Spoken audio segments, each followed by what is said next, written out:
जनवल्लभ गिरिवरधारी।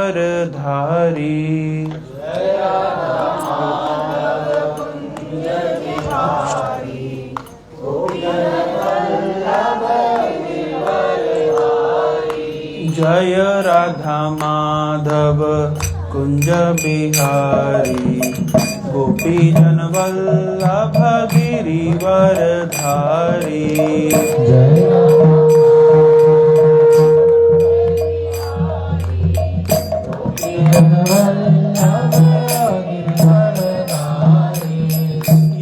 यशोदानंदना ब्रज जन रंजना,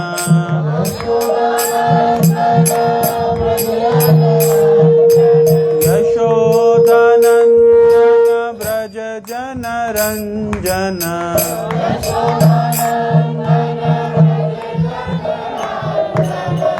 यमुना तीर वनचारी,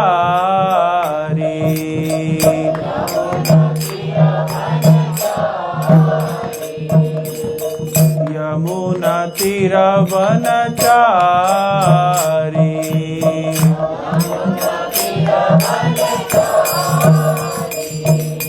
जय राधा माधव कुंज बिहारी, गोपी जन वल्लभ गिरिवरधारी।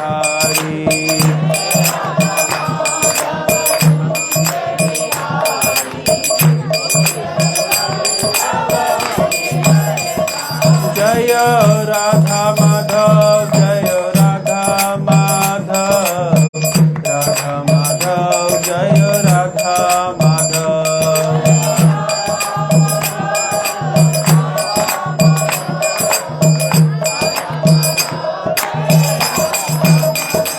जय राधा मदन मोहन, राधा मदन मोहन राधे।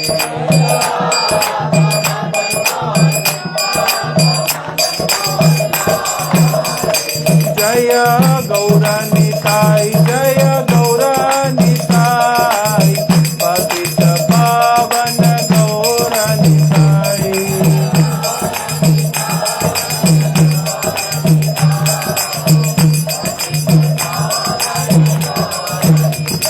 जय जगन्नाथ, जय बलदेवा, सुभद्रा माई, जय सुदर्शना।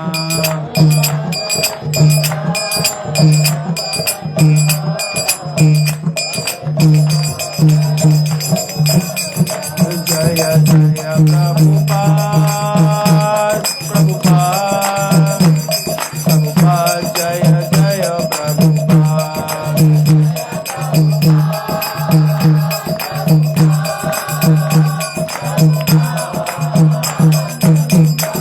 जय गौर हरि बोल, हरि बोल, जय गौर हरि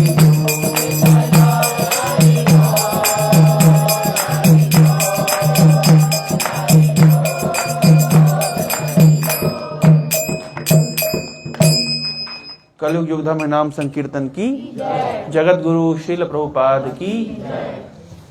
मेरे साथ साथ बोलेगा। ओम अज्ञान तिमिरांधस्य ज्ञानांजन शलाकया चक्षुरुन्मिलितं येन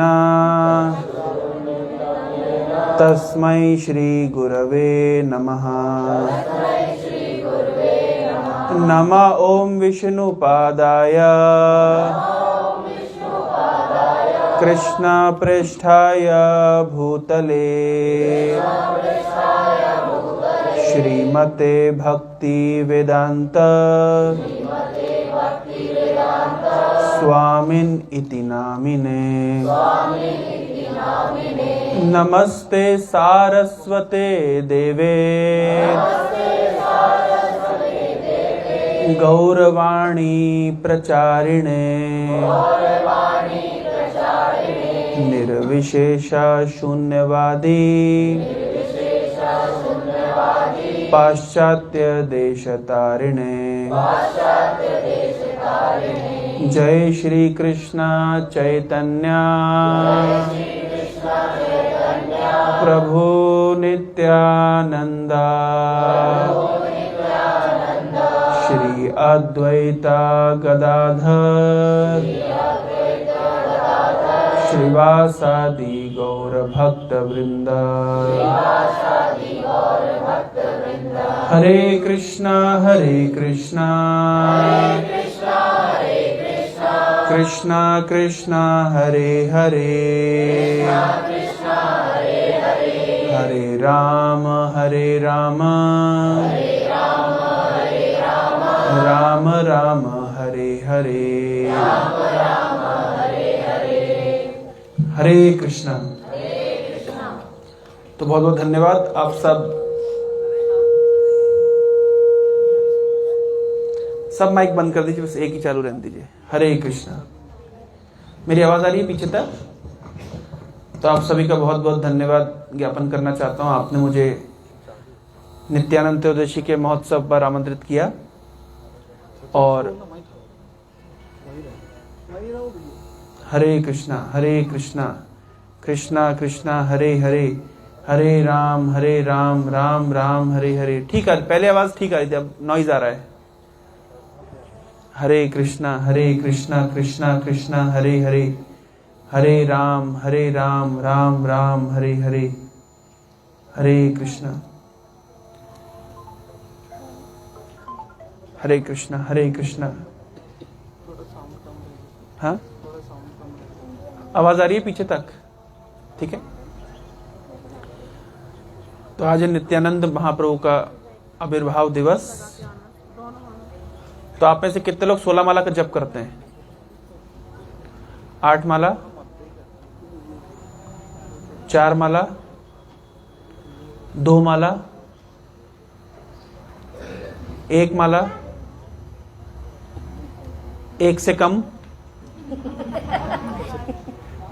ठीक है। नहीं, मैं क्यों पूछ रहा हूं, क्योंकि अभी कुछ दिन पहले एक घटना हो गई। तो हम एक प्रभु जी को ले गए हमारे स्टूडेंट सेंटर में। मैं कहा प्रभु जी क्लास दीजिए। तो प्रभु जी शुरू हो गए क्लास देना। जीवन का लक्ष्य भगवान कृष्ण की भक्ति करना।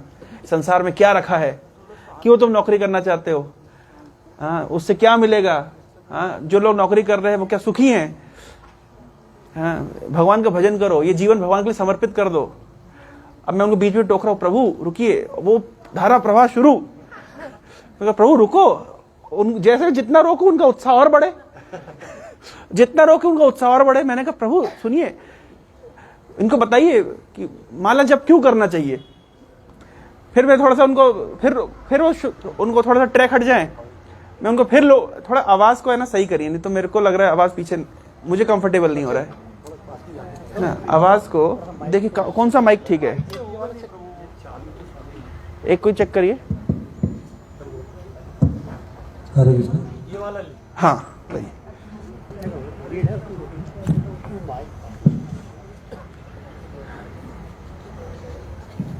अब मत छेड़ो, ये वाला ठीक है, इसको मत छेड़ना। प्रो इस पे लगा दीजिए, एक तो माइक करंट भी बहुत मारते हैं।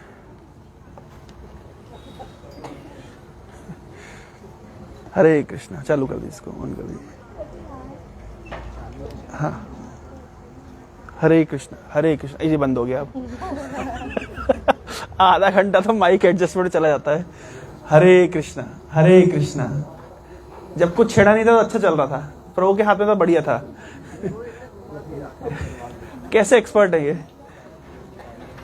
हरे कृष्णा। टोटल आधा घंटा मुझे बोलने के लिए कहा गया है, उसमें ये माइक चिक चिक चिक चिक करेगा।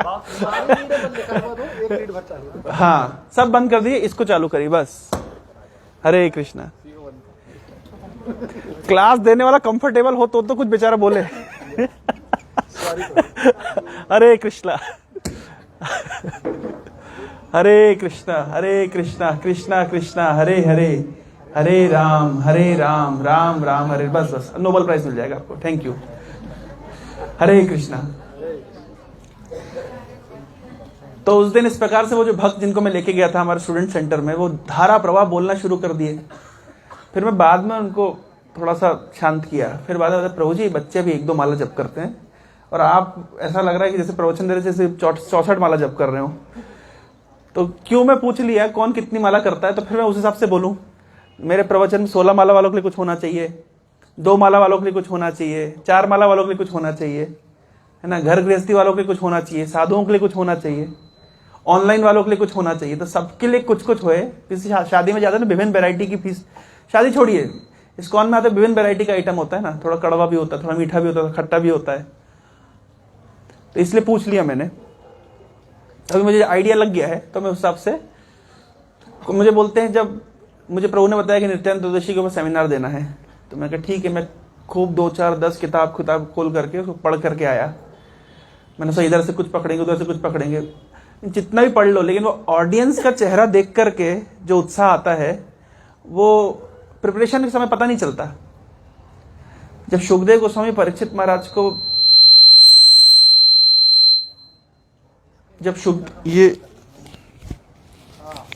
नहीं, इससे तो नहीं हो रहा। जब सुखदेव गोस्वामी परीक्षित महाराज को भागवत का उपदेश दे रहे थे, तो परीक्षित महाराज के उत्साह को देख करके सुखदेव गोस्वामी का उत्साह और वर्धन होता था। तो ये बहुत महत्वपूर्ण है कि जब कोई वक्ता प्रवचन कर रहा है, तो उसके सामने जो ऑडियंस बैठे वो उत्साह के साथ सुने।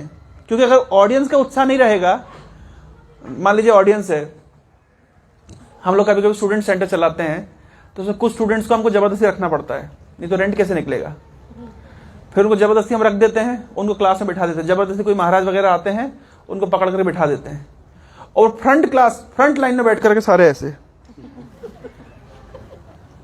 अब महाराज को बोले, महाराज कुछ बताइए। महाराज क्या बताएं बेचारे, महाराज का उत्साह डाउन हो जाता है, कैसे लोगों को सामने बिठा दिया है। तो इसलिए श्रोता के उत्साह के ऊपर वक्ता का, जैसे मान लीजिए गाय जब दूध देती है, कैसे देती है, जब जो बछड़ा होता है ना, वो माँ के थनों पे सींग से ऐसे मारता है, तो उससे माँ का वात्सल्य बढ़ता है और दूध देती है। उसी प्रकार के श्रोता के उत्साह से जो वक्ता का उत्साह निर्भर करता है। वक्ता कितना भी ज्ञानी हो, कितना भी उसने प्रवचन देश विदेश में बोले हो, लेकिन अगर श्रोता का उत्साह नहीं होगा, वो डल हो जाएगा। वक्ता क्लास दे रहा है, श्रोता का मोबाइल बज रहा है, बेचारा वक्ता 7 समंदर पार करके बोलने के लिए आया है और श्रोता मोबाइल चला रहा है, क्या होगा उसका। क्योंकि मैं ये क्यों बता रहा हूं, भागवत के 9वें स्कंद में एक श्लोक है, उसमें कहा गया है कि भगवान की कथा तो सब सुनते हैं, लेकिन सब पे एक जैसा असर नहीं करती। उसे कहा गया है कि जो व्यक्ति जैसे होते कृतांजलि, अंजलि मतलब हाथ की अंजलि कहते हैं ना, पुष्पांजलि, तो वैसे ही होता है श्रद्धांजलि। वैसे एक शब्द है भागवत में, उसको कहा गया है श्रोतांजलि। ऐसे कानों की अंजलि बना के सुनना चाहिए, मतलब ऐसे, मतलब एक भी शब्द कोई मिस ना हो जाए, इस तरीके से। तो श्रोतांजलि उपस्पृश्य, जैसे गंगा नदी का, आप गंगा के जल का स्पर्श करते हैं, कैसे करते हैं, बड़े प्रेम के साथ, बड़े सम्मान के साथ, बड़ी श्रद्धा के साथ, उपस्पृश्य मतलब बहुत ही आदर के साथ। उसी प्रकार से भगवान की कथा को कैसे सुनना चाहिए, श्रोतांजलि, कानों की अंजलि बना के, उपस्पृश्य, एक एक शब्द को बड़े सम्मान के साथ ग्रहण करना चाहिए। तब क्या होता है, धुनुते कर्म वासना, हृदय के अंदर जो कर्म की ग्रंथि पड़ी हुई है, हृदय के अंदर जो वासनाओं की ग्रंथि पड़ी हुई है, हृदय के अंदर जो विभिन्न प्रकार के राग द्वेष इत्यादि जो जमा है, उसकी धुलाई कैसे होगी।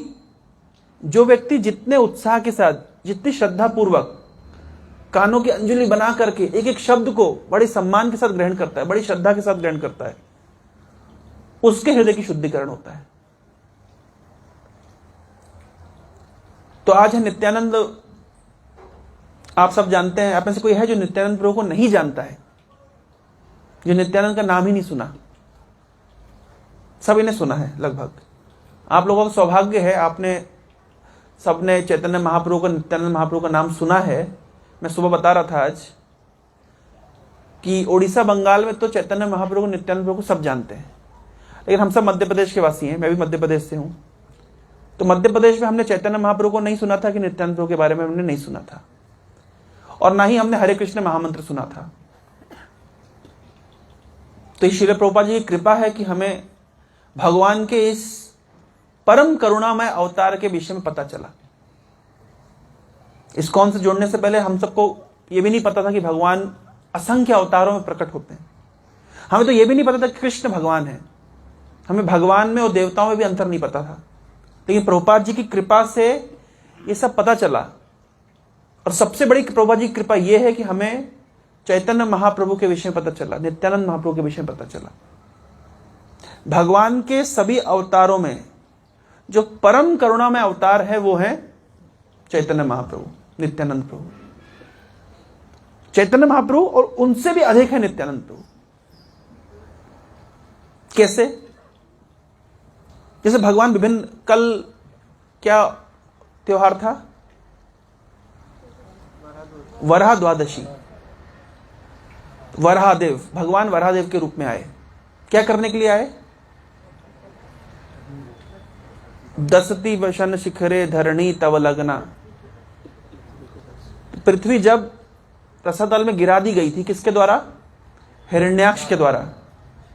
तब भगवान आते हैं वराहदेव के रूप में और क्या करते हैं? पृथ्वी को उठा करके अपने ऑर्बिट में स्थित करते हैं और साथ साथ हिरण्याक्ष नामक असुर का वध करते हैं। संस्कृत में जब आप शास्त्रों को पढ़ेंगे तो आप देखेंगे एक एक शब्द का बहुत महत्व है। एक एक शब्द से एक बहुत गूढ़ रहस्य निकल के आता है। जैसे उदाहरण के तौर पे मैं आपको कहूं कि भगवान कृष्ण का नाम गीता में कहीं पे गोविंद शब्द आया है, कहीं पर ऋषिकेश शब्द आया है। क्यों? कभी कभी अर्जुन को कौन्तेय कहा गया है, कभी कभी भारत कहा गया है, कभी कभी सव्यसाची कहा गया है। हर शब्द का अपना एक कारण है। मैं छोटा सा उदाहरण आपको देता हूं। भगवद गीता का एक प्रसिद्ध श्लोक है जिसमें कहा गया है, मात्र स्पर्शस्तु कौन्तेय शीतो उष्ण सुख दुखदा आगम अपाइनोस अनित्यस तान विश्वस्त भारत। इस श्लोक में कहा गया है कि मात्र स्पर्शस्तु कौन्तेय, अर्जुन कुंती के पुत्र कौन्तेय, सुख और दुख, हानि लाभ, जय पराजय, ये तो प्रकृति में जो सीजनल चेंज होता है, गर्मी आती है सर्दी आती है, उसके साथ चेंज होता रहता है। तो जैसे सुख दुख, हानि लाभ, जय पराजय, सर्दी गर्मी, ये चलता रहता है। इसको सहन करना सीखो। इस श्लोक में चाहते तो भगवान अर्जुन को अर्जुन बोलते, लेकिन भगवान ने कहा कौन्तेय। क्यों? ये याद दिलाने के लिए अर्जुन, इस श्लोक की शिक्षा क्या है? सहनशील बनो। और भगवान याद दिला रहे, अर्जुन तुम्हारी मां कुंती से अधिक सहनशील और कोई नहीं है। इतनी समस्याओं के बाद, इतने कष्टों के साथ तुम पांचों पांडवों को पाल पोस कर बड़ा किया, कितना सहा। तो जब सहन करने की बारी आती है तो अर्जुन अपनी मां के सेक्रीफाइस को याद करो, उनकी सहनशीलता को याद करो। फिर उसी श्लोक की दूसरी लाइन में कृष्ण अर्जुन कह रहे भारत, अरे अर्जुन तुम एक महान वंश से आए हो, कम से कम अपने वंश का ख्याल करो।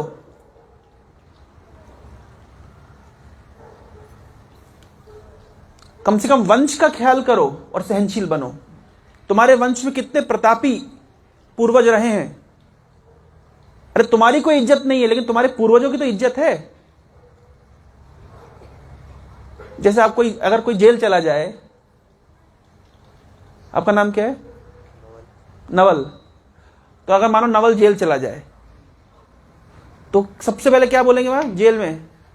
नवल। आगे क्या बोलेंगे? बाप का नाम। अरे गलती उसने करी, बाप को बीच में क्यों घसीट के ला रहे हो? लेकिन सिस्टम ये, जेल के अंदर सिस्टम ये, पहले वो कैदी का नाम बोलेंगे, उसके आगे उसके बाप का नाम बोलेंगे, उसको भी नीचा दिखाएंगे, बाप को भी नीचा दिखाएंगे। कैसी औलाद पैदा करिए देखो।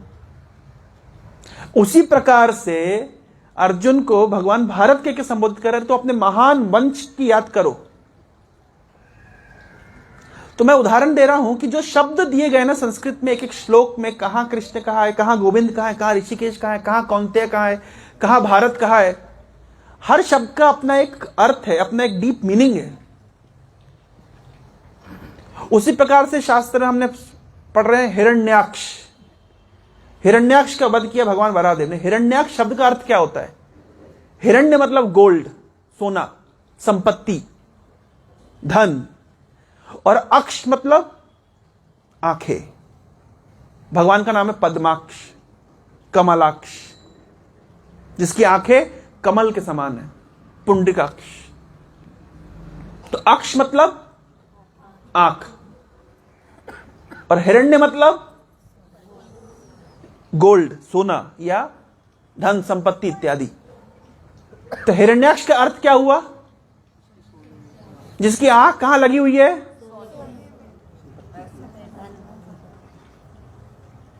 जिसकी आंख कहां लगी है? पैसा कहां है, धन कहां है, संपत्ति कहां है? जिसके जीवन का एक ही लक्ष्य है, क्या? धन प्राप्त करना, संपत्ति प्राप्त करना। दुर्योधन के जीवन का एक ही लक्ष्य था, कैसे मैं पांडवों को साइड करके पूरी संपत्ति पे अधिकार जमा लूं। तो हिरण्याक्ष वो असुर है जिसकी आंख हमेशा धन संपत्ति पे लगी हुई है। अब जरा अपने जीवन में इसको रिफ्लेक्ट कर रहे हैं, हम सबका लक्ष्य क्या है? प्रभु जी क्या लक्ष्य है हमारा? अब तो इस्कॉन में आ गए, हम बोलते कृष्ण प्रेम प्राप्त करना लक्ष्य है, लेकिन वैसे देखा जाए तो लक्ष्य क्या है? हमारी आंख कहां लगी हुई है? तो हम किसके छोटे सैंपल हुए? फिर हिरण्याक्ष का भाई का नाम है हिरण्यकश्यपु। वहां पे हिरण्य शब्द का तो अर्थ हो गया पैसा, धन, और कश्यपु का अर्थ होता है गद्दा। तो जिसके जीवन का लक्ष्य पैसा कमाओ और आराम करो, उसे कहते हैं हिरण्यकश्यपु। हम सबके जीवन का लक्ष्य भी क्या है? पैसा कमाओ और आराम करो। तो हम हुए ना छोटे हिरण्यकश्यपु के सैंपल। तो हिरण्यकश्यपु को भगवान ने मार दिया, वराह रूप लेकर के, नरसिंह रूप लेकर के मार दिया। चलिए रावण। रावण किसका प्रतीक है? काम वासना का। अगर थोड़ा भी हम ईमानदारी से अपने हृदय में झांक के देखें तो हमारे हृदय में कितनी कामनाएं हैं। कुंभकर्ण किसका प्रतीक है? आलस का। मंगल आरती आने में हमारे प्राण छूट जाते हैं। तो है ना हमारे अंदर छोटे छोटे रावण, छोटे छोटे कुंभकर्ण। शिशुपाल किसका प्रतीक है? ईर्ष्या का। कोई व्यक्ति हमसे आगे निकल जाता है तो हमें हृदय में ईर्ष्या होती है। ईर्ष्या ऐसे जलाती है। 16 डिग्री तापमान में आप एसी में बैठे हुए हैं, लेकिन हृदय के अंदर 100 डिग्री तापमान पे बुलबुले उठ रहे हैं। ईर्ष्या। मान लीजिए प्रभु जी ने, हमारे यहाँ कौन, रत्नभूषण प्रभु आते हैं, मान लीजिए रत्नभूषण प्रभु आए, उन्होंने एक माता जी को सम्मानित कर दिया, एक को छोड़ दिया।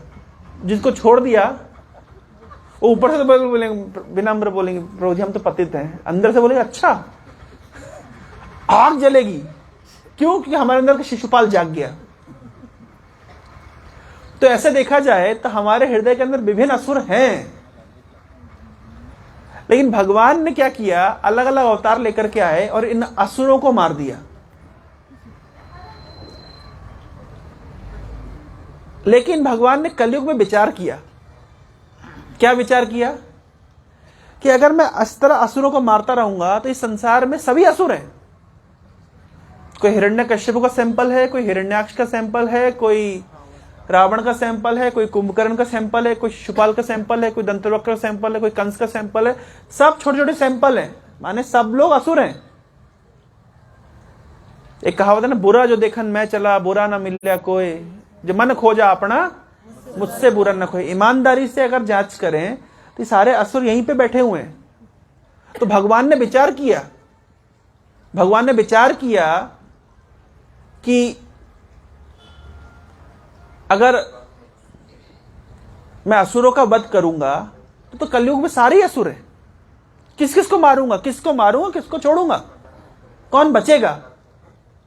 तो भगवान ने कहा नहीं, इस बार स्ट्रेटेजी चेंज करनी पड़ेगी। भगवान एक नई स्कीम लेकर के आए, नई स्ट्रेटेजी लेकर के आए। इस बार भगवान ने क्या विचार किया कि मैं असुरों को नहीं मारूंगा, मैं जीवों के हृदय में व्याप्त जो आसुरिक प्रवृत्ति है उसका विनाश करूंगा।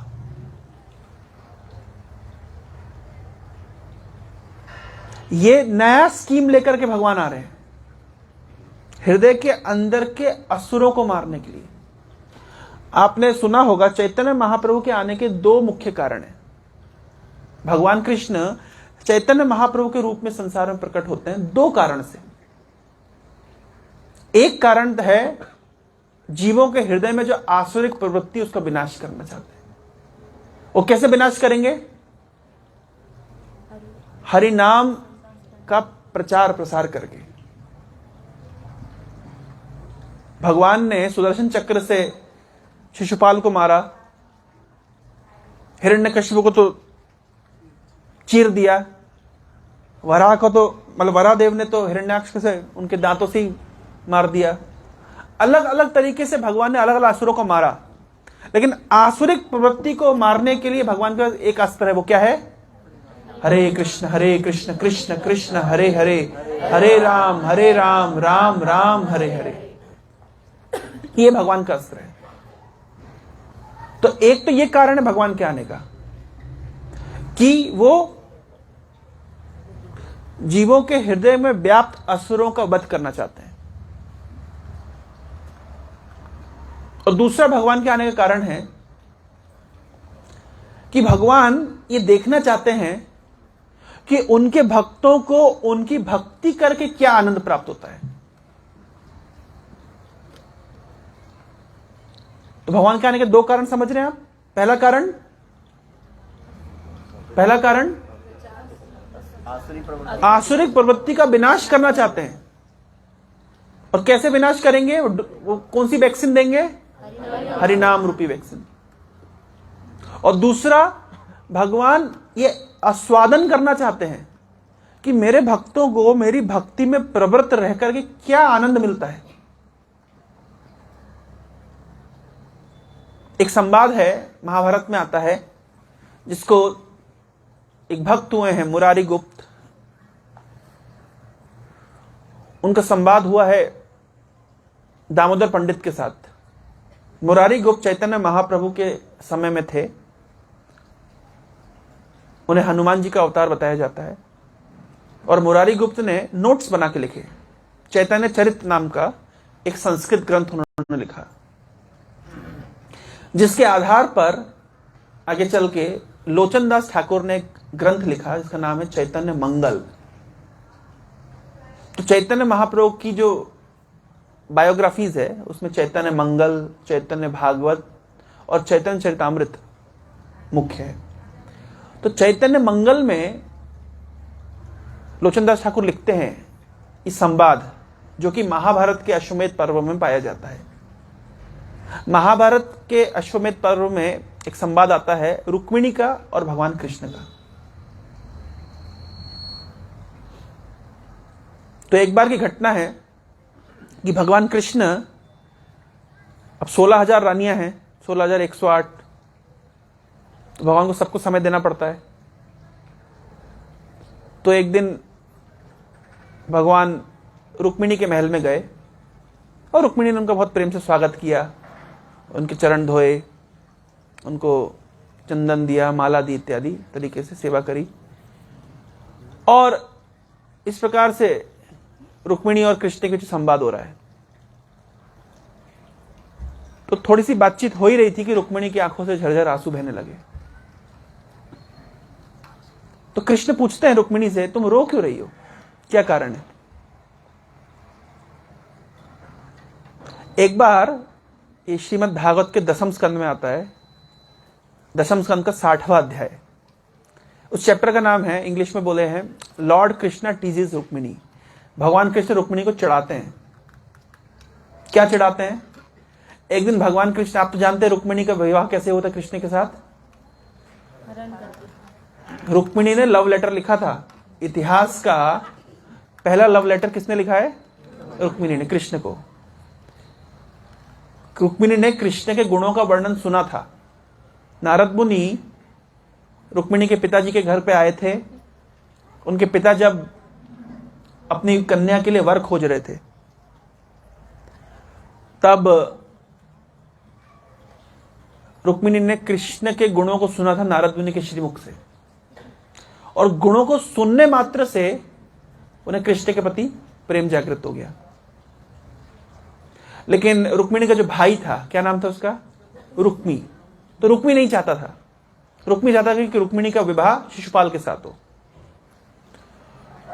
तो रुक्मी ने पूरा सेटिंग कर दिया था कि रुक्मिणी का विवाह शिशुपाल के साथ होगा। तो जब शादी की कुछ क्रियाएं होती है, हम यहां भी देखते हैं मध्य प्रदेश में, शादी से पहले जो लड़की है, वो जो कन्या है, वो जाती है कहां पे? देवी के मंदिर में कुछ पूजाएं करने के लिए। तो रुक्मिणी ने लव लेटर लिखा था कृष्ण को, और ये भी कह भी दिया था कि मैं फलानी डेट को मेरी शादी फिक्स हुई है, उसके एक दिन पहले मैं कात्यायनी की दुर्गा के मंदिर में जाऊंगी, आप वहां आइएगा और मेरा हरण करके मुझे ले जाइएगा। तो कृष्ण तो भक्त वत्सल हैं ही, इसमें तो कोई संदेह नहीं है। तो कृष्ण आते हैं और रुक्मिणी का हरण करके उनको ले जाते हैं। तो बहुत बड़ा इतिहास है। एक दिन कृष्ण और रुक्मिणी बैठे हुए थे, तो कृष्ण मजाक मजाक में रुक्मिणी को कहना शुरू करते हैं, कहते रुक्मिणी तुमने हमसे कहां शादी कर ली? इतने बड़े बड़े राजा महाराजा थे, हम तो राजा भी नहीं है, क्योंकि वास्तव में राजा तो है नहीं है कृष्ण। कृष्ण तो बोलते हैं द्वारकाधीश, लेकिन मूल राजा तो उग्रसेन है। कृष्ण के पास तो राज्य है नहीं। तो बोले तुमने हमसे कहां शादी कर ली? इतने बड़े बड़े राजा महाराजा थे, उनको छोड़ के तुमने हमसे शादी करी, और हम ठहरे दास, हम तो उग्रसेन महाराज के दास हैं। तो दास से शादी करोगे, तुम्हारी स्थिति क्या होगी? तुम दासी बनोगी। किसी राजा से शादी की होती तो रानी बनती थी। फिर कह रहे हैं कि कृष्ण कह रहे हैं कि देखो रुक्मिणी, तुम तो जानती हो कि हम तो रण छोड़ के भाग गए थे, हम डरपोक हैं। किसी डरपोक से शादी करनी चाहिए क्या? तो उन्होंने हमसे क्यों शादी करी? फिर कृष्ण कह रहे हैं कि रुक्मिणी कि देखो तुम तो जानते हो हमारे कितने शत्रु हैं। मान लीजिए किसी पुरुष के अन्य इतने शत्रु हों, उससे शादी जो करेगी स्त्री, वो सुख से रह पाएगी? नहीं। और तुम तो जानते हो कि हमारे इतने शत्रु हैं, हर समय कोई इधर से अटैक करता है, कभी उधर से अटैक करता है, तुम कहां हमारे सुख से रह पाओगी? तो इस प्रकार से कृष्ण रुक्मिणी को चिढ़ा रहे हैं। तब कृष्ण कह रहे हैं रुक्मिणी को कि एक काम करते हैं, हम तुम्हें रीमैरिज करा देते हैं, और जो तुम्हारे पिताजी जो भी दहेज वहेज दिया हो उसको हम कंपाउंड इंटरेस्ट के साथ लौटा देंगे। इतना कहना था कि रुक्मिणी को भयंकर गुस्सा तो नहीं आया। कृष्ण चाहते थे रुक्मिणी गुस्सा करें। ये शुरू ऐसे हुआ, मैं कहां से कहां लेके जा रहा हूं आपको। शुरू ऐसे हुआ कि जब भगवान कृष्ण ने रुक्मिणी को एक पारिजात का फूल दिया तो सत्यभामा नाराज हो गई। तो सत्यभामा को खुश करने के लिए भगवान को पारिजात का पूरा वृक्ष लाके देना पड़ा। लेकिन जब रुक्मिणी को ने देखा कि सत्यभामा को इतना बड़ा वृक्ष मिला है, लेकिन रुक्मिणी नाराज नहीं हुई, तो भगवान के मन में इच्छा आ गई मैं भी थोड़ा रुक्मिणी का नाराजगी देखूं तो सही। ये जो पूरा एपिसोड है, ये भगवान शिव को बड़ा पसंद है। दक्षिण भारत में एक शिव मंदिर है जो साल में केवल 7 दिन के लिए खुलता है। तो दक्षिण भारत में केरला में एक भक्त हुए, उनका नाम था पुंथानम। तो पुंथानम क्या करते, जब ये 7 दिन खुलता है शिव जी का मंदिर, तो वहां जाके भागवत कथा करते हैं भगवान शिव के सामने। तो एक दिन ये पढ़ रहे थे अध्याय 10 स्कंद का अध्याय 60, रुक्मिणी को चिढ़ा रहे हैं भगवान कृष्ण। वो चैप्टर पूरा पढ़ करके उसमें बुक मार्क लगा के आ जाएं। अगले दिन जाएं तो देखें कि वो चैप्टर के स्टार्टिंग में बुक मार्क लगाए, फिर पढ़ दें। फिर नेक्स्ट दिन फिर जाएं, फिर देखें वो तो चैप्टर खत्म करके गए थे, फिर बुक मार्क पहले लगाए। तो 7 के 7 दिन वो केवल एक ही चैप्टर पढ़े। कौन सा? श्रीमद् भागवत के 10 स्कंद का 60वां अध्याय। तो जब मंदिर बंद हो गया तो पुंथानम चले गए, तो उनको याद आया यार मैं अपनी भागवत भूल के आ गया, लेकिन मंदिर तो लॉक हो गया। तो मंदिर की खिड़की से झांक के क्या देखते हैं कि शिव जी बैठे हुए हैं, पार्वती माता बैठी हुई है, और शिव जी भागवत के 10वें स्कंद से ये 60वां अध्याय पार्वती माता को सुना रहे हैं। और सही भी है, शिव जी ठहरे गृहस्थ और भगवान कृष्ण की गृहस्थी वाली लीला है, तो शिव जी को तो इसी में मजा आएगा। और जब शिव जी इस प्रकार सुना रहे हैं तो पार्वती से सुनाने के बाद पूछते हैं क्यों पार्वती मजा आया? बोले मजा तो आया, लेकिन उतना मजा नहीं आया जब वो पुंथानम सुनाता है, वैसा रस आप में नहीं है। और ये बात जब पुंथानम ने सुनी तो उनकी आंखों से धारा प्रवाह शुरू बहने लगे। तो कौन वो बुकमार्क चेंज करता था? शिव जी। तो शिव जी को चैप्टर बहुत पसंद है। तो भगवान कृष्ण इस प्रकार रुक्मिणी को बोले कि हम तुम्हारी रीमैरिज करा देते हैं। तो ये बात सुनकर रुक्मिणी को बहुत रुक्मिणी ने कई उत्तर दिए, तो आज हमारी चर्चा का प्रसंग नहीं है क्या उत्तर दिए, लेकिन रुक्मिणी ने बहुत बढ़िया बढ़िया आंसर दिए। रुक्मिणी ने एक आंसर दिया जो मुझे बहुत पसंद है, बहुत सारे आंसर में एक आंसर रुक्मिणी का मुझे इतना पसंद है। रुक्मिणी ने कहा कृष्ण चलो आप कह रहे हो, कृष्ण ने कहा था रुक्मिणी को कि अरे तुम तो एक छोटी बच्ची थी, तुमको नहीं पता, तुम्हारे अंदर मैच्योरिटी नहीं थी, तुमको समझ नहीं किससे शादी करना चाहिए किससे नहीं, तो तुमने मतलब इमैच्योरिटी में हमको लव लेटर लिख दिया और हम भी जवानी के जोश में तुमको उठा के ले गए, तुमने गलत डिसीजन लिया। तो रुक्मिणी आंसर में कृष्ण को कह रही है कृष्ण हो सकता है कि मैंने गलत डिसीजन लिया हो, लेकिन आपके चरण कमल को प्राप्त करने के लिए इतिहास में बड़े बड़े राजा महाराजाओं ने अपना राज्य छोड़ के जंगल चले जाते थे, हजारों प्रमाण है। मैं ठहरी एक बालिका जिसको भविष्य के विषय में नहीं पता, संसार में क्या चल रहा नहीं पता, मैं इमेच्योर हो सकती हूं। अरे ये तो पूरे संसार के राजा थे, ये आपके चरण को प्राप्त करने के लिए जंगल चले जाते थे, तो मैं इमेच्योर हो सकती हूं, वो नहीं। मेरा डिसीजन गलत हो सकता है, उनका नहीं। इस प्रकार से रुक्मिणी ने कृष्ण के स्तर को काट दिया कि हो सकता है कि मैं गलती से आपको चुन ली, लेकिन ये क्यों चुने आपको? क्योंकि जानते हैं कि आप कौन है। कृष्ण परास्त, डिफीट हो गए। तो लास्ट में रुक्मिणी को थोड़ा सा क्रोध आया, जो कृष्ण चाहते थे। तो अब जो ये संवाद हम महाभारत से चर्चा कर रहे हैं, जब कृष्ण रुक्मिणी के महल में जाते हैं, रुक्मिणी की सेवा करती हैं, थोड़ी देर बाद रोने लगती हैं। तो कृष्ण कहते हैं रुक्मिणी तुम्हें वो घटना से अभी याद करके रोना आ रहा है? उस घटना को अब तुम अभी तक तुमने हृदय में दबा के रखा है। तो कृष्ण कह रहे तुम स्त्रियों की मतलब क्या आदत बड़ी खराब है, तुम पुरानी बात को पकड़ के रखती हो। वहां पे ये बात कृष्ण बोल रहे नहीं होता, स्त्रियों में ऐसा होता है ना, पुरानी बात को पकड़ने की आदत होती है। तो कृष्ण कह रहे तुमने वही बात पकड़ के रखी अभी तक। तो रुक्मिणी कह रहे नहीं भगवान, मैं वो बात नहीं है, बात यह है कि आप ये नहीं जानते हैं, ये मैं जो आंसू बहा रही हूं, जो मेरा जो बिलाप है, ये प्रेम के आंसू है। मुझे आपकी सेवा करके एक आनंद का अनुभव हो रहा है। मेरा दुख यह है कि अभी आप आए हैं, कुछ देर मेरे साथ रहेंगे, फिर चले जाएंगे। तो आपके आने की जब मैं राह देखती हूं तो मुझे आनंद होता है, लेकिन जब आप मेरे सामने रहते हैं तो मेरे मन में विरह की भावना रहती है कि अरे अब चले जाएंगे, अब चले जाएंगे, अब चले जाएंगे। तो आप जब नहीं आते हैं तब भी मैं आस्वादन नहीं कर पाती हूं, आप जब रहते तब भी मैं आस्वादन नहीं कर पाती हूं, फिर आप फिर चले जाते तब भी मैं आस्वादन नहीं कर पाती हूं। किस चीज का आस्वादन नहीं कर पाती? आपको नहीं पता चलता है कि हम भक्तों को क्या आनंद मिलता है आपकी भक्ति करके, आपकी सेवा करके। आप इससे वंचित रह गए।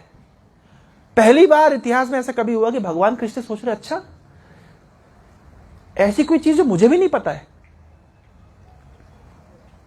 जैसे मान लीजिए, इसको उदाहरण देते हैं, परम पूज्य राधा गोविंद महाराज एक उदाहरण देते हैं कि जैसे मान लीजिए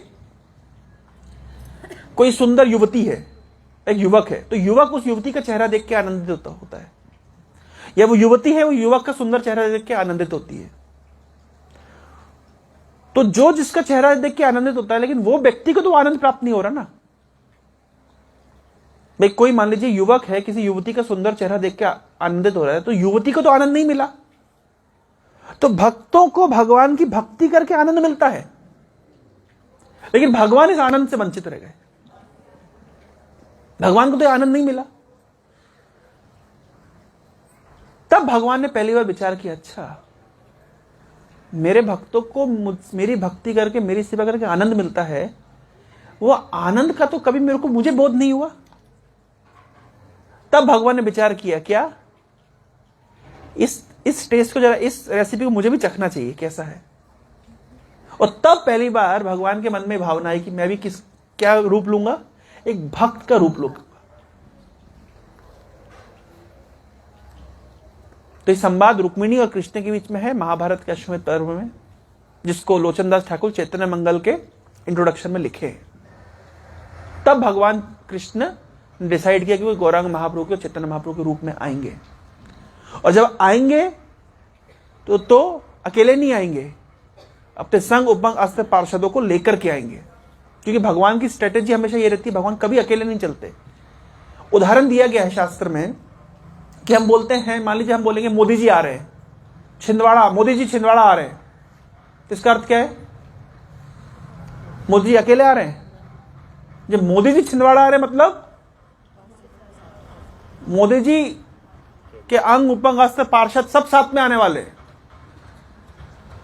50 गाड़ियां चलेंगी, 50 लोग आएंगे, मंत्री संतरी नेता इत्यादि, पुलिस वाले, आर्मी वाले। उसी प्रकार से हम बोलते हैं भगवान अवतरित हो रहे हैं, मतलब भगवान आ रहे हैं, मतलब केवल अकेले नहीं आ रहे हैं, साथ साथ में उनके पार्षद भी आते हैं, जिनमें से मुख्य पार्षद हैं नित्यानंद प्रभु। तो भगवान कृष्ण के आने का दो मूल कारण, पहला कारण जीवों के हृदय से आसुरिक प्रवृत्ति का विनाश करना, दूसरा भक्ति का आनंद प्राप्त करना। सुबह एक बच्चा एक प्रश्न पूछ रहा था कि चैतन्य महाप्रभु तो सन्यासी हैं, तो हम चैतन्य महाप्रभु जो सन्यासी वेश का जो हम पूजा क्यों नहीं करते? हम तो उनको ऐसे राजशाही वेश में रखते हैं जैसे ऑल्टर में। तो मैंने उत्तर दिया कि देखिए, चैतन्य महाप्रभु अपनी लीला के अंतिम 18 वर्षों में उन्होंने सन्यासी की भूमिका निभाई। अंतिम next 24 year, total 48 year Chaitanya Mahaprabhu लीला की है। तो 24 साल नवदीप में गृहस्थ के रूप में और बाकी 24 साल सन्यासी के रूप में, और उसमें से लास्ट 18 साल तो चैतन्य महाप्रभु केवल गंभीरा नामक स्थान पर रहा करते थे, बाहर भी नहीं आते थे, और वहीं पे केवल कृष्ण प्रेम का आस्वादन करते थे, जिसके लिए मूलतः उनका अवतार हुआ था, भगवत प्रेम को आस्वादन करने के लिए।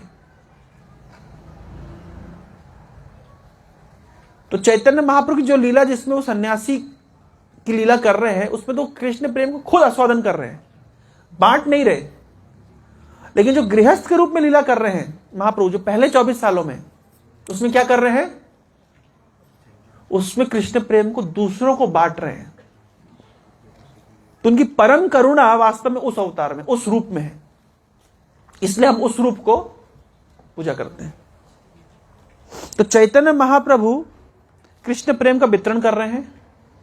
आपसे पूछे कृष्ण प्रेम क्या होता है? अगर कोई पूछे कृष्ण प्रेम क्या है, इस्कॉन वाले कृष्ण प्रेम चिल्लाते रहते, कृष्ण प्रेम है क्या, तो कैसे समझेंगे जिस चीज का हमने आस्वादन नहीं किया? भाई आपसे पूछा जाए हलवा कैसा होता है, गाजर का हलवा कैसा होता है, तो आपको पता है कैसा होता है। क्यों? क्योंकि आपने टेस्ट किया है। आपसे पूछा जाए कि रसमलाई कैसी होती है, तो आपको पता है। लेकिन आप बोले कृष्ण प्रेम, सब लोग कृष्ण प्रेम बोले जा रहे हैं, लेकिन कृष्ण प्रेम है क्या, कैसा है, उसका स्वरूप कैसा है, कैसे पता चलेगा? तो जीवक गोस्वामी बताते हैं कि कोई कोई चीज अभाव में समझ आती है। जैसे भोजन नहीं है, लेकिन भोजन के अभाव में जो भूख लगती है, तो भूख जितनी ज्यादा इंटेंस होती है, जितनी ज्यादा तीव्र होती है, हम भोजन की उतनी अधिक वैल्यू कर पाते हैं, है ना?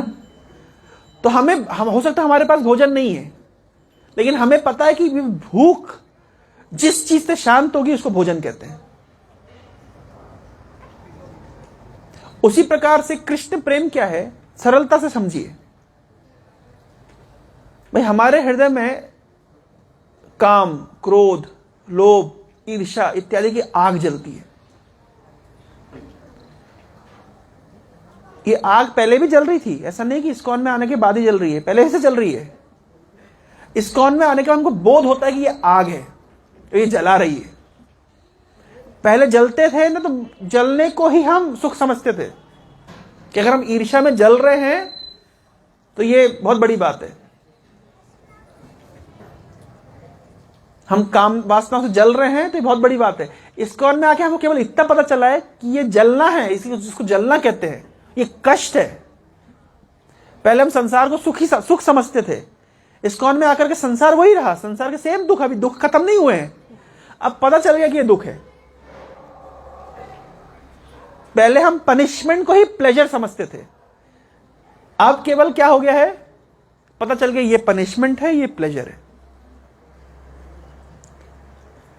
तो हमें कृष्ण प्रेम के विषय में नहीं पता है, लेकिन हमें पता है कि हमारे हृदय में क्या क्या आग लगी हुई है। तो जो व्यक्ति जितना ये समझ पा रहा है कि मेरे हृदय में ये आग जल रही है, प्रज्वलित हो रही है, मुझे जला रही है, मुझे कष्ट दे रही है, जो व्यक्ति जितना इंटेंसली उसको अनुभव कर पाता है, वो व्यक्ति उतना कृष्ण प्रेम को अप्रिशिएट कर पाता है। क्योंकि उसको पता है कृष्ण प्रेम एक ऐसी वस्तु है जो इस प्रकार की समस्त आग को शांत कर देगी।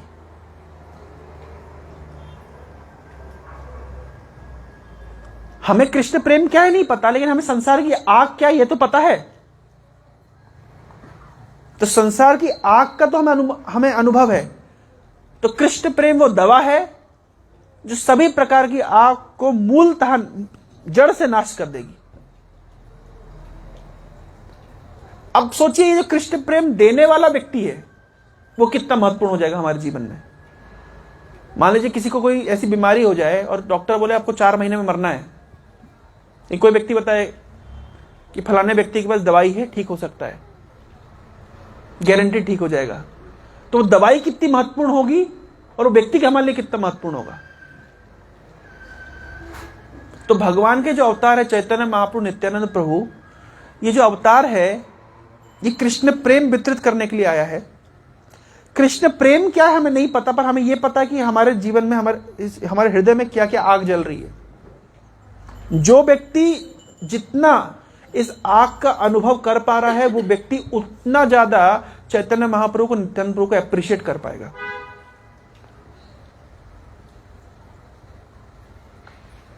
चैतन्य महाप्रभु हैं भगवान कृष्ण, नित्यानंद प्रभु हैं बलराम। मैं सो बता रहा था, बलराम के प्रतिनिधि होते हैं गुरु। गुरु का काम क्या होता है? गुरु का काम होता है हमें कृष्ण से मिलाएं। कृष्ण का रास्ता दिखाने वाले कौन होते हैं? गुरु। गुरु गोविंद दो खड़े, काके लागू पाए, बलिहारी गुरु आपने गोविंद दियो बताए। तो गुरु का काम क्या होता है? जो गोविंद तक जाने का मार्ग बताते हैं उनको गुरु कहते हैं। समझ गए? ये तो सारा सब जानते हैं।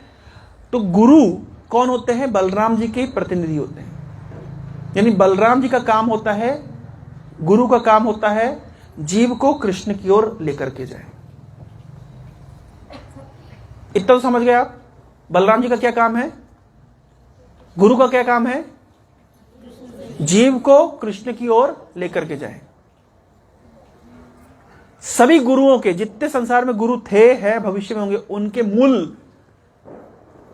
मूल कौन है? बलराम जी। और वही बलराम आज के दिन प्रकट हुए किस रूप में? नित्यानंद प्रभु के रूप में। बलराम जी की मैं 2 लीला सुना करके आज के अपने वक्तव्य को विराम दूंगा, जिससे आप समझ सकते हैं बलराम क्या है, नित्यानंद क्या है। ब्रज में एक बार 2 टीम बनाई गई, कृष्ण की टीम और बलराम की टीम। और रस्सा कस्सी हो रहा है। रस्सा कस्सी जानते हैं? रस्सी खींचते हैं, टग ऑफ वार। तो एक तरफ कृष्ण की टीम थी और एक तरफ बलराम की। और डिसाइड यह हुआ था जो टीम हार जाएगी वो जीतने वाले को अपने कंधे पे बिठाएगी। ठीक है, तो एक असुर था जिसका नाम था प्रलंबासुर। प्रलंबासुर ने बहुत दिमाग लगाया। उसने कहा कि हर बार मैं कृष्ण की ऑपोजिट टीम में हमारे असुर जाते हैं। कंस जिसको भी भेजता है कहां भेजता है?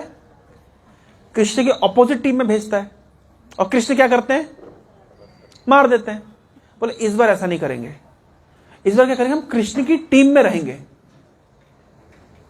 और बलराम पे अटैक करेंगे। बड़ा दिमाग लगाया उसने। तो प्रलंबासुर अभी किसकी टीम में शामिल हो गया? कृष्ण की टीम में।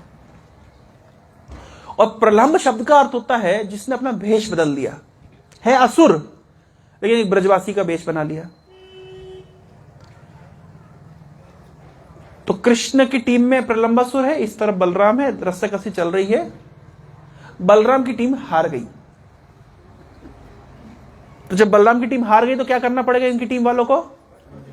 कृष्ण की टीम वालों को कंधे पे बिठाना पड़ेगा। उल्टा हो गया, सॉरी। कृष्ण की टीम हार गई। जब कृष्ण की टीम हार गई तो कृष्ण की टीम अब बलराम की टीम वालों को कंधे पे बिठाएगी। तो कृष्ण ने किसी एक दोस्त को कंधे पे बिठाया और प्रलंबासुर ने बलराम जी को कंधे पे बिठाया। अब कंधे पे बिठा के घुमाना था, तो कंधे पे बिठाया, घुमाया घुमाया घुमाया, घुमा करके और बहुत दूर ले गया। और दूर लेते लेते लेते लेते अपने का असली विकराल रूप दिखा दिया। ये लीला की दृष्टि से समझिए। कोई भी लीला को, मैं सुबह बता रहा था, लीला को तत्व से समझना पड़ता है। तो लीला मैं आपको समझाऊंगा, फिर इसके पीछे तत्व समझाऊंगा। तो जब बलराम जी ने समझ गया कि एक असुर है, बलराम जी ने अपने मुष्ठी ली और मुष्ठी से धार से प्रवेश एक मारा और प्रलंबासुर का वध कर दिया। अब ध्यान रखिए, ये प्रलंबासुर का वध किसने किया है? बलराम ने। और कृष्ण ने क्यों नहीं किया मैं बताऊंगा। प्रलंबासुर, प्रलंब मतलब चीटिंग, डुप्लिसिटी। डुप्लिसियस व्यक्ति से कृष्ण डील नहीं करते। जब किष्किंधा पर्वत पर सुग्रीव रहते थे और भगवान राम और लक्ष्मण चल के नीचे जा रहे थे सीता की खोज करते हुए, तो सुग्रीव ने भेजा हनुमान को, जाओ ये पता करो कौन है, जाके देखो ये कौन है। क्या बाली ने तो उनको नहीं भेजा था हमें मारने के लिए? तो हनुमान जी जाते हैं, एक ब्राह्मण का वेश बना के जाते हैं, बड़ा ही मंत्र संत्र संस्कृत बोल करके पूछते आप कौन है, कहां से आए हैं, कहां जा रहे हैं। तो भगवान बहुत सरलता से उत्तर देते हैं कि मैं दशरथ पुत्र राम हूं और ये मेरा भाई लक्ष्मण है, हमारी पत्नी सीता का हरण हो गया, हमको खोज रहे हैं। तब जैसे हनुमान ने सुना कि ये राम है, ये लक्ष्मण है, तुरंत हनुमान जी अपने वास्तविक स्वरूप में आकर के चरणों में गिर जाते हैं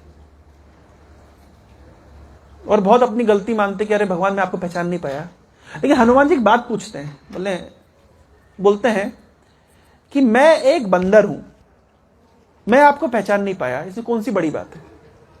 लेकिन आप तो साक्षात भगवान हैं और मैं आपका नित्य सेवक हूं, आप मुझे क्यों नहीं पहचाने? तो भगवान ने सीधा उत्तर दे, जे जथा माम प्रपद्यन्ते तां सतः भजामि हम। तुम अपना छद्म रूप बना करके आए मुझसे छुपने के लिए,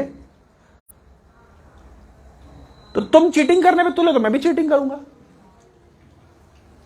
यानी अगर कोई व्यक्ति भगवान के सामने जाके कपट दिखाए, कपट मतलब होता है, कपट शब्द का अर्थ होता है कपाट। कपाट मतलब दरवाजे को कहते हैं कपाट। तो कपाट शब्द से आया कपट। कोई भगवान के सामने जाके कपट करे तो भगवान के साथ कपट करते हैं। कोई जाता है भगवान के साथ कपट करता है, भगवान को अलग अलग प्रलोभन देता है, भगवान को नहीं चाहता है, भगवान से कुछ चाहता है, तो भगवान भी अपने आप को नहीं देते, उसको कुछ वस्तु देकर के छोड़ देते हैं। जैसे राजा के पास कोई गया और राजा ने मुट्ठी भर चावल दे दिया, तो फायदा क्या? राजा ने अपने आप को नहीं दिया, राजा ने थोड़ा कुछ देकर के भगा दिया, कपट कर दिया, चीटिंग कर दी। तो कोई व्यक्ति भगवान के पास जाता है, भगवान को नहीं चाहता है, भगवान से चाहता है, भगवान को यूज करना चाहता है, भगवान को अपना सेवक समझता है, तो भगवान थोड़ा बहुत कुछ देकर के निपटा देते हैं, कपट कर दिए, चीटिंग कर देते हैं।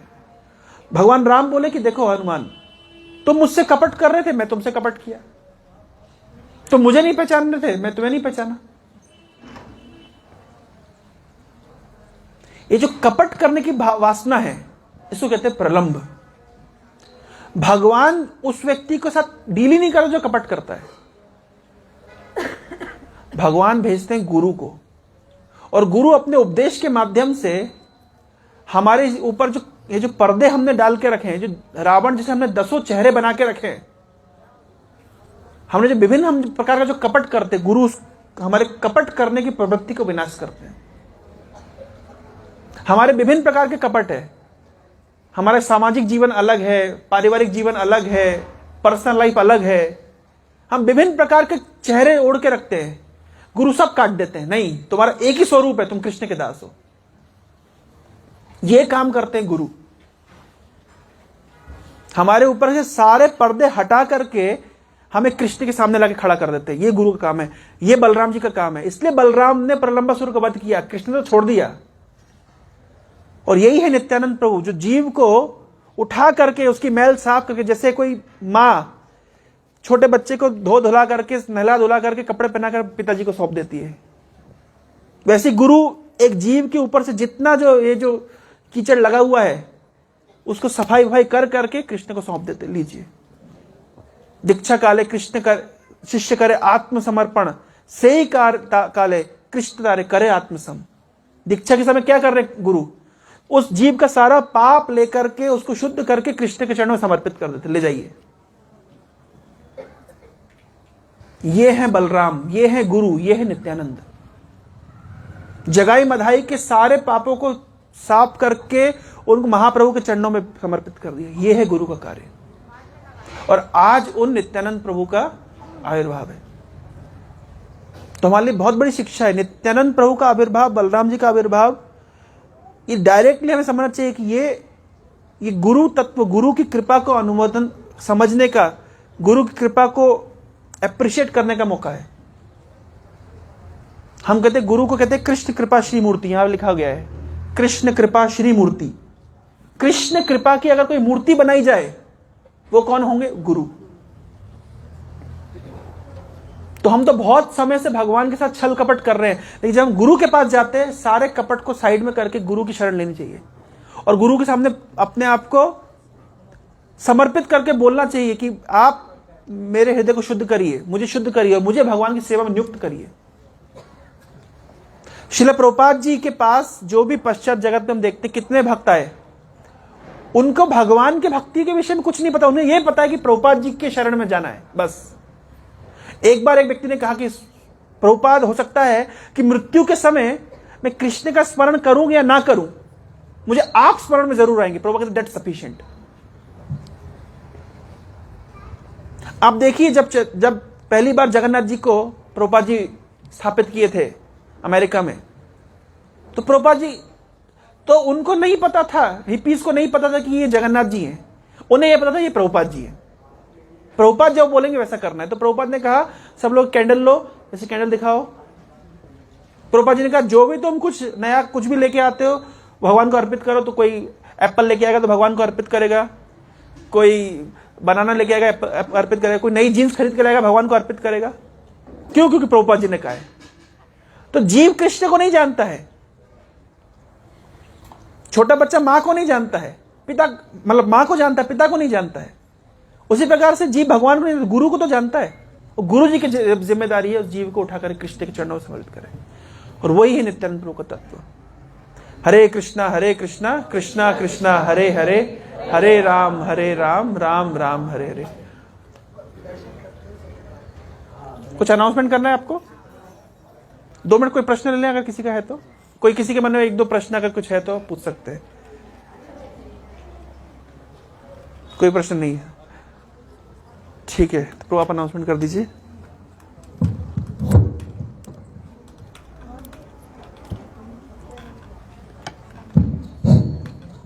हरे कृष्णा। आज की इस कथा के पश्चात